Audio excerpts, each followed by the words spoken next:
Hello everyone, welcome to this presentation about me. My name's Fauziya, and also how to draw cityscapes.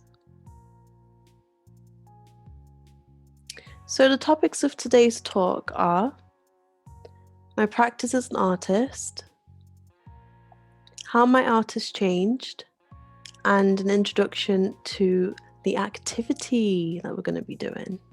Hopefully you'll find it as exciting as I find it. So my practice as an artist and as a practitioner is combined of three different things. So we've got artist, producer, and curator. And I'm just assuming that you know what an artist is. It's somebody who makes art for a living and gets paid for it. So you're probably wondering, what's a curator? That sounds a bit weird. And maybe you're not wondering, maybe you know exactly what it is, but just in case, when you walk into an art gallery or museum and you see the artwork on the wall, somebody is being hired specifically to do that. And you want to make sure that when you're a curator and you're curating the work, so you're putting the work on the walls and you're curating the little captions that go next to the artwork too, that it's as engaging and as interesting as possible. So these are some sketches that I've done for an art gallery. This is just to kind of map out exactly what I want. So I wanted vines around this pole and around these little safety guards. I wanted material hanging off the ceiling. This is exactly kind of what a curator does, but there's a lot more work to it as well. Then the clue to what a producer is, it's a bit different to a music producer or a film producer. So I'm an arts producer, and that means that I basically make projects, and I am the person that's getting the money and the funding for the project, and I am the person that's paying the people to be in the project as well. So here's an example of a contract that I've made. Some of it is a little bit boring, I guess, when you look at it from this perspective, but I find contracts really interesting. So this is a contract that we did for an artist, and we paid this artist around £300. And in contracts, it tells you everything that you need to know and everything the artist needs to know. So there's no arguments and no disagreements as well.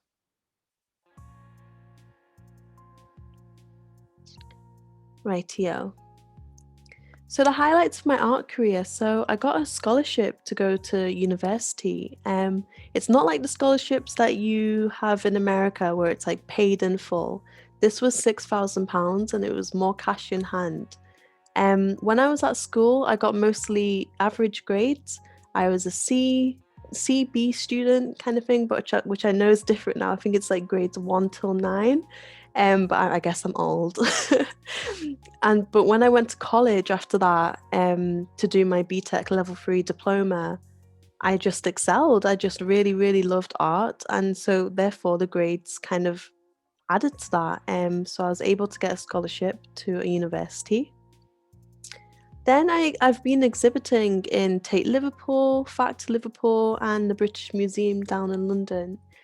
I think it's really important that this is shown as well, because most of the times these spaces seem quite inaccessible for people who are looking to go in the arts. People think, I'll never be able to go into the National Portrait Gallery, or I'll never be able to do this or that, but I'm here to say that it's definitely possible. Loads of people get to exhibit in these things. It's not exclusive. But this was really exciting because the more people that see your artwork, the more emails you get, the more jobs you get, the more income you can get, and the more you can thrive as an adult, really. Then I got artist residencies. So artist residencies is when an institution like an art gallery or museum pays you to make work or pays you to do some research. So instead of just doing the work anyway and not getting any money for it, instead they'll say, look, I'll give you a studio for 30 days. You go in there, make as much artwork as you want, and there's no kind of outcome at the end. You just do the artwork that you want to do. And I think they're really special, and they really helped me develop my practice. And then I started ROOT-ed Zine. So, ROOT-ed Zine is a magazine for people of colour who are from or based within the northwest of England. We decided to create this magazine because we saw there was a lack of representation and support for people of colour within the arts. Fine art is seen very stereotypically as, middle-aged white male. So we wanted to kind of shake that up a little bit and make sure that people of colour are included within the arts as well and they're accessible. So I'm just going to talk very briefly. This is a bit embarrassing, but what I like to draw in school. Um, and I say it's embarrassing because I don't know, I just don't really show anyone this type of work, but I was definitely proud of it when I made it when back then. So I was always interested in buildings, and buildings just sound so mundane and boring. However, when you're walking through, imagine you want to walk to Tesco or you want to walk to Asda from your house. You have to go past buildings, but you can't go through them. And I know that's so obvious, isn't it? But buildings and objects around us really define exactly how we live our lives. And I just thought like that's always been interesting to me. So I decided to draw some buildings, and then we were told about an artist called Joseph Amadokpo that we were encouraged to replicate, so I did that. And this is kind of what I like to draw now. So generally, I'm still into architecture. I still think architecture is really interesting, but now my work is digitalized. So before, I was making it on a canvas and it was acrylic, and now I make it on an iPad on a program called Procreate.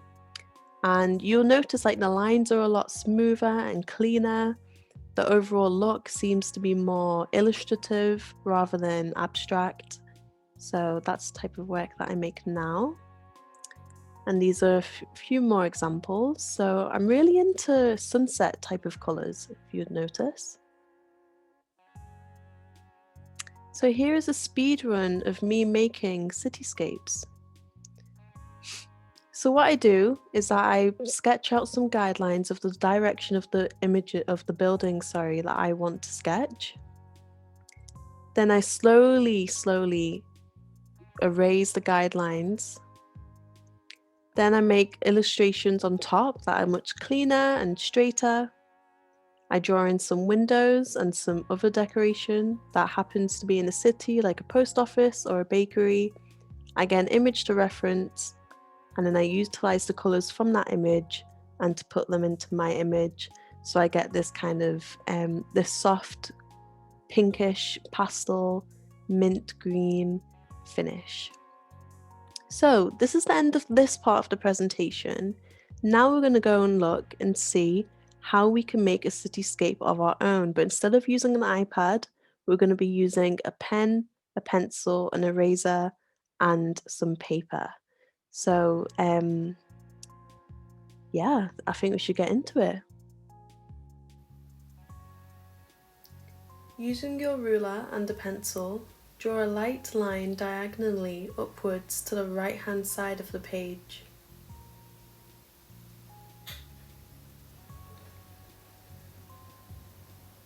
Draw another line parallel, and parallel just means next to or alongside the first line.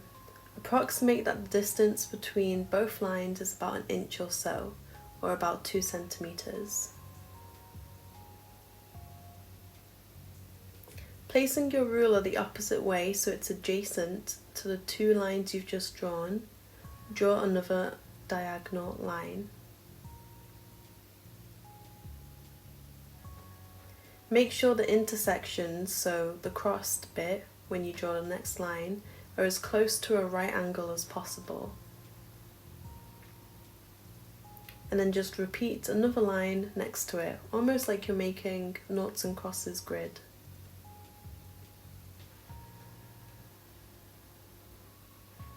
Make sure you line up your ruler.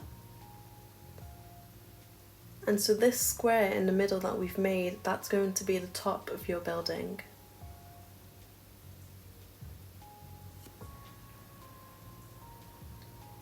Now we're going to create another line to the left of the left diagonal line drawn, as seen here. The distance of this line to the other will determine how tall your building is. And underneath the initial two right-handed diagonal lines, you're going to use your ruler to draw one last diagonal line underneath. Now that you've seen that you've made 4 squares next to each other, we're going to draw vertical lines in the bottom 3 squares like so. This will form the actual sides of your building.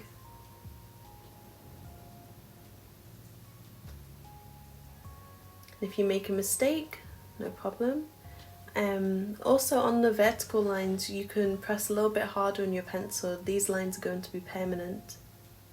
But if you do make a mistake, just rub it out and draw it again.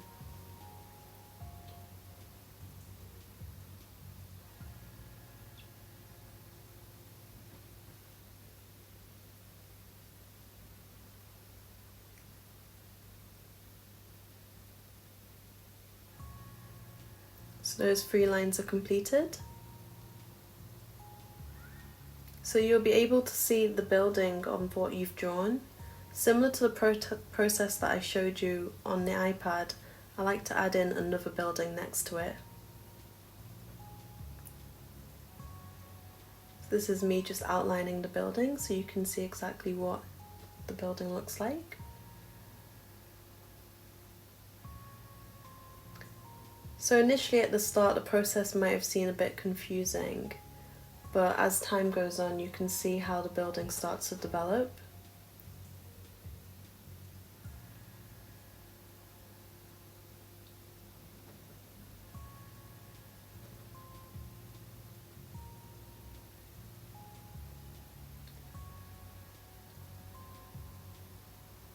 To add in another building, simply draw another left diagonal line adjacent to the right diagonal lines seen here. It's basically the same process that we did earlier,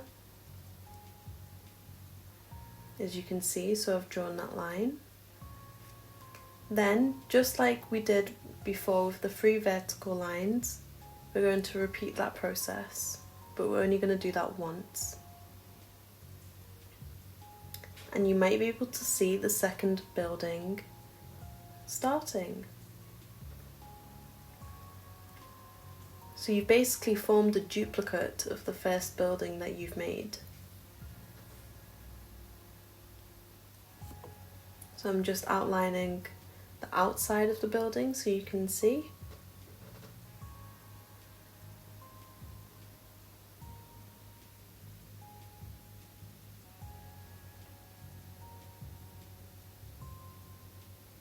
And similar to my iPad drawings, I like to rub out the sketches I've made initially, just so you can see the buildings clearly as they're going to be a 3D model. So take your time and just enjoy rubbing it out.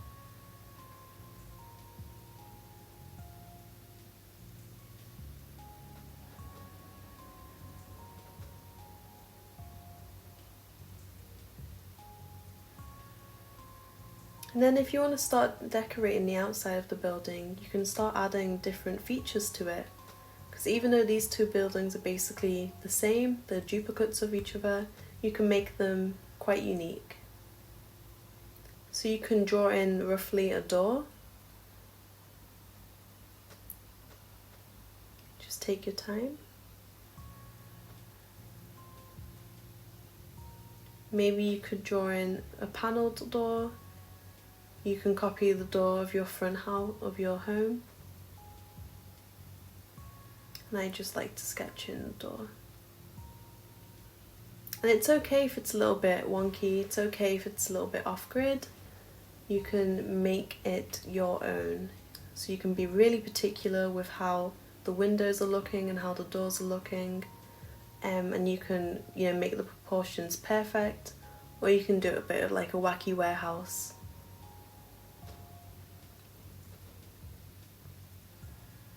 But if you do want to be more accurate, you could definitely use a ruler. And whichever way the building's slanted, the windows will have to replicate that. So here's an example of a strip of buildings. You're likely to see these types of buildings on a beach. Think about, the buildings in Dubai or Miami. They have usually a lot of sky rises along the edge of the beach. So that's just an example of a more complex type of buildings that you can draw. And here's a black and white version of the print. Now this is the same print of the speed run that I showed you earlier. So as you can see, the pavements are in there that we discussed, the blocks of houses or buildings. And then this is the colour version. And remember, you can use inspiration from other images that you find to make your colour palette and to make your drawings the best they can be and to make them yours. So a city really wouldn't be complete without pavement, so simply sketch a line all around the bottom of your buildings. And remember, if the pavement is not in view, don't draw it.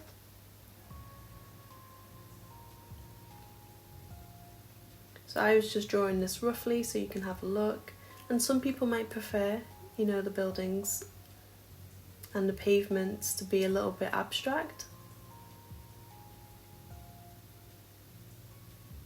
So I'm just making a junction on a road, and you can utilize these junctions to make other blocks of buildings as well, and to kind of define your own city. What would you imagine your city to look like? What would you add in or take away? And that's everything. Thanks for watching.